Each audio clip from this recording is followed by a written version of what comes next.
convidamos a senhora Bárbara Rubim, da Bright Strategies, para a sua apresentação.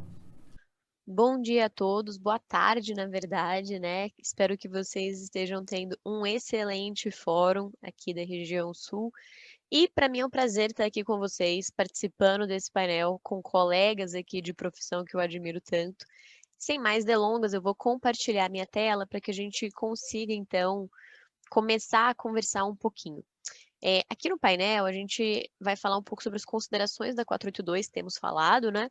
E aí eu fiquei pensando um pouco sobre qual aspecto abordar e decidi que, dado todo esse contexto que a gente vive, faria todo sentido, de fato, eu focar minha apresentação e falar em como vai ficar a 482 após a revisão, após a alteração que está sendo proposta hoje em seu processo de revisão.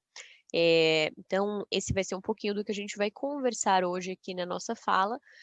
E antes só de começar propriamente dito, só para me apresentar formalmente para vocês, o meu nome é Bárbara Rubim, eu sou advogada, eu trabalho no setor elétrico, tenho mais de 8 anos, acompanho o processo aí da 482 desde que ele foi criado, desde que se começou essa discussão, acompanhei todas as revisões que aconteceram, então para mim é um tema bastante importante mesmo. Tem uma empresa de consultoria, que é a Bright Strategies, da qual eu sou o CEO. O nosso foco lá é auxiliar empresas e investidores a desenvolverem os melhores modelos de negócio com energias renováveis. Além disso, eu sou vice-presidente da AB Solar para geração distribuída, sou diretora também de energia da Federação das Indústrias dos Estados de São Paulo. Então, sem mais delongas, vamos começar, né, falando então um pouquinho sobre como é que fica o sistema de compensação de energia elétrica após a revisão da 482, mas sobretudo pela modificação que vai ser trazida pelo PL 5829. E aqui, gente, um ponto que eu já quero chamar a atenção de vocês é que vejam, né, que eu não estou me referindo como é que fica a 482 em si. Por quê? Porque a gente está falando de atos normativos diferentes, né? Então, quando a gente fala, se isso aqui fosse a gente tem uma pirâmide das leis, né? Pirâmide das normas de Kelsen, do direito. Se isso daqui fosse uma pirâmide normativa, a gente ia ver que uma lei ordinária, que é mais ou menos o que a gente está tentando ter, né, para ser o marco legal da geração distribuída por meio do PL 5829, estaria mais ou menos aqui nessa pirâmide. E percebam que a Constituição da República é o topo, tá, gente? Constituição da República. E uma resolução normativa, que é o caso da 482, é um ato infralegal, ou seja, não é uma lei, não tem poder de lei e está abaixo de uma lei. Então, ele estaria mais ou menos aqui dentro da nossa pirâmide. Então, o marco legal da geração distribuída sendo criado, ele suplanta, ele passa por cima, efetivamente, da 482, de tal modo que, por exemplo, depois que a gente tiver esse marco, mesmo que a ANEEL tenha interesse em concluir a sua revisão, ela não poderia ou ela não poderá adotar nenhuma medida que vá contrária ao que está previsto no marco legal. Então, é muito importante que a gente conheça a fundo o texto e que a gente se empodere também do que está previsto efetivamente nesse texto. Um ponto para a gente ficar atento é que toda a discussão sobre a revisão da 482, a revisão do sistema de compensação que a gente tem hoje, ela está baseada numa estrutura de tarifa de energia, né? Então, basicamente, qual é o problema que a ANEEL enxerga no sistema de compensação atual? Que a gente tem uma tarifa de energia que engloba dentro dela todos os custos referentes à geração de energia elétrica e todos os custos referentes ao transporte dessa energia. E que, quando a gente compensa a energia gerada por um sistema de micro ou mini GD, a gente está compensando todos estes custos também. E na visão da ANEEL, essa é uma situação que levaria a um desequilíbrio dentro do setor. E, portanto, precisaria ser revista e a gente precisaria mudar esta relação. Então, esse é um pouquinho do que está por trás de toda essa discussão que a gente tem tido, tá, gente? Um outro ponto de atenção é que, obviamente, a discussão que se criou no setor desde 2018, que foi quando começou o processo de revisão, ela se organiza em torno de uma falta de consenso entre os agentes sobre onde deve ficar essa mudança de compensação para que a gente tenha efetivamente um equilíbrio sendo atingido. Então, a visão que a ANEEL traz é o seguinte, né? Imagina o seguinte: Todos nós que consumimos energia da rede da distribuidora somos condôminos de um prédio.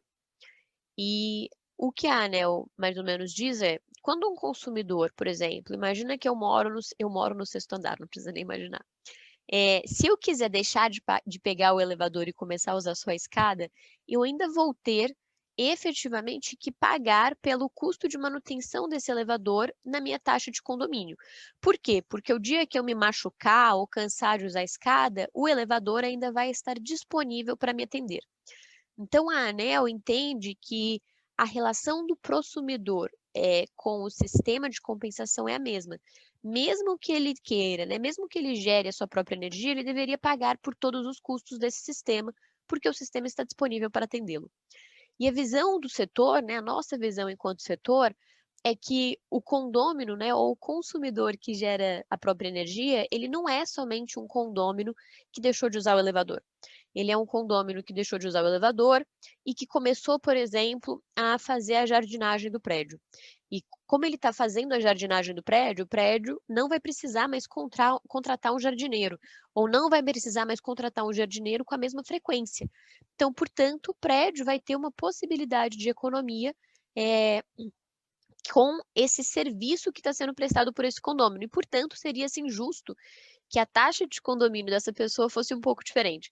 Então, é um exemplo aqui um pouco bobo, mas eu acho que ele exemplifica a questão, né? O consumidor que gera a própria energia, ele traz benefícios para a rede que precisam ser computados também nesse cálculo, né? Não é como se ele só usasse a rede ou só trouxesse custos. Então, tudo isso precisa ser considerado pela ANEEL na sua análise. E aí, então, dado que a impossibilidade de se chegar a um consenso administrativo, né, com a ANEEL sobre essa revisão, mas também o entendimento de que, poxa, todas as possibilidades, todos os agentes que a gente tem hoje dentro do setor elétrico, eles estão de alguma forma respaldados por uma lei. Então, seria justo que os prosumidores também tivessem a sua própria lei, tivessem o seu marco legal.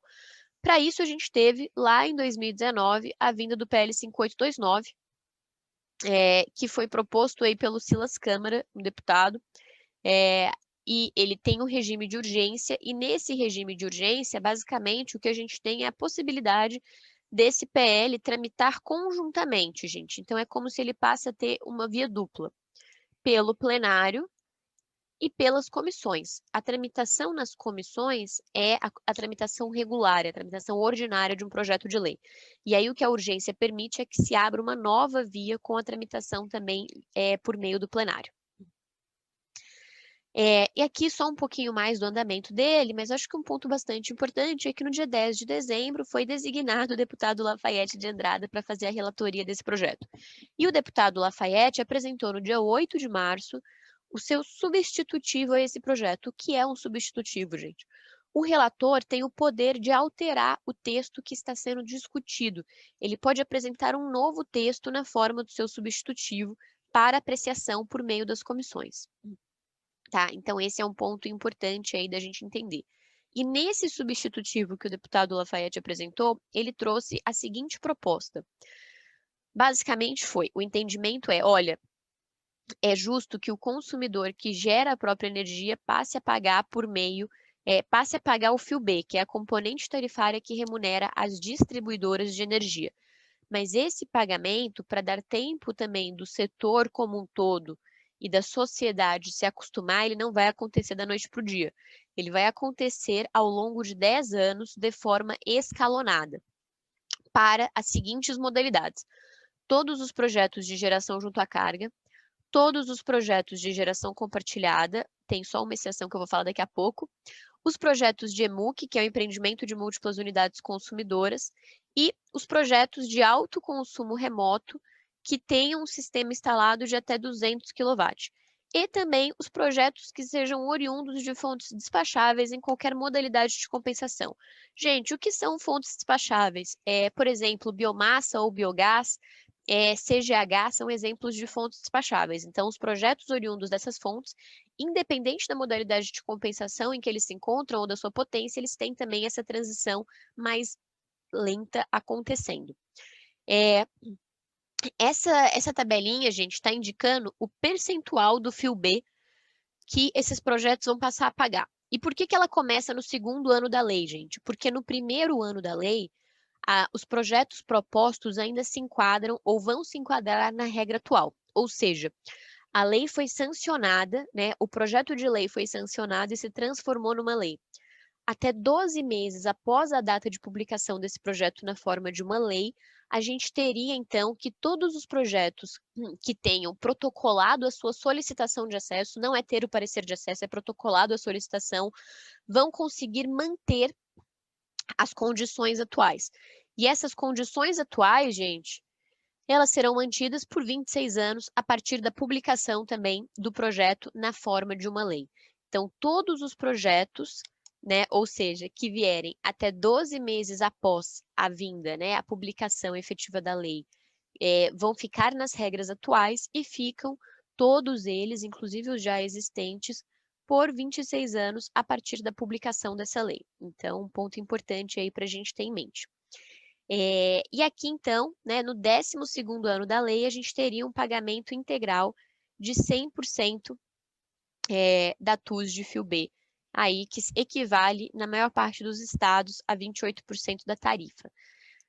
E aí, gente, para o alto consumo remoto, cujos projetos tenham mais de 200 kW, para geração compartilhada, quando um único consumidor tiver 25% ou mais dos créditos, já haverá o pagamento de 100% da TUS de fio B, assim que os projetos forem apresentados, ou seja, que os novos projetos forem apresentados, lembrando dessa regra de transição de 12 meses. Um ponto importante, gente, é que, vou passar para cá já, porque aqui a gente fala disso, é que existe a alteração na forma de pagamento da demanda contratada dos projetos de mini geração. Então, esses projetos deixam de pagar uma demanda contratada na forma efetivamente de uma TUS de C, que é a TUS de que a gente paga hoje para demanda, e passam a pagar essa demanda contratada na forma de uma TUS de G, que é uma TUS de geração, que é a TUS de cabível para os projetos efetivamente que são só geração. Essa demanda, gente, essa TUS de G, ela já existe e ela é aplicada, por exemplo, para os projetos que estão no Mercado Livre. Então, é uma possibilidade bastante importante, bastante interessante também para os projetos, porque significa uma economia muito considerável, tá? No econômico. Então, um ponto para a gente ter em mente. Aqui eu listei algumas outras alterações trazidas pelo substitutivo, acho importante, né? As unidades consumidoras que tiverem esse direito adquirido só vão perder esse direito adquirido caso haja encerramento da unidade consumidora, e aí, gente, troca de titularidade não conta para encerramento da unidade consumidora, e irregularidade na medição atribuível ao consumidor. Ou seja, né, por exemplo, a gente teve algum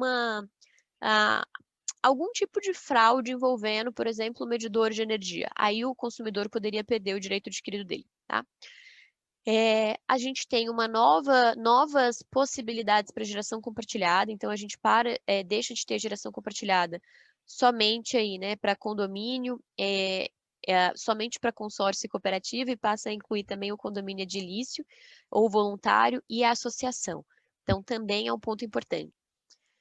E um outro ponto bastante importante também, gente, é que os consumidores atendidos em baixa tensão, eles deixariam de pagar o custo de disponibilidade e eles passariam a pagar somente a diferença. Então, só para a gente dar um exemplo rápido, imagina que você consome 1.000 kWh antes da compensação e que você é um consumidor trifásico.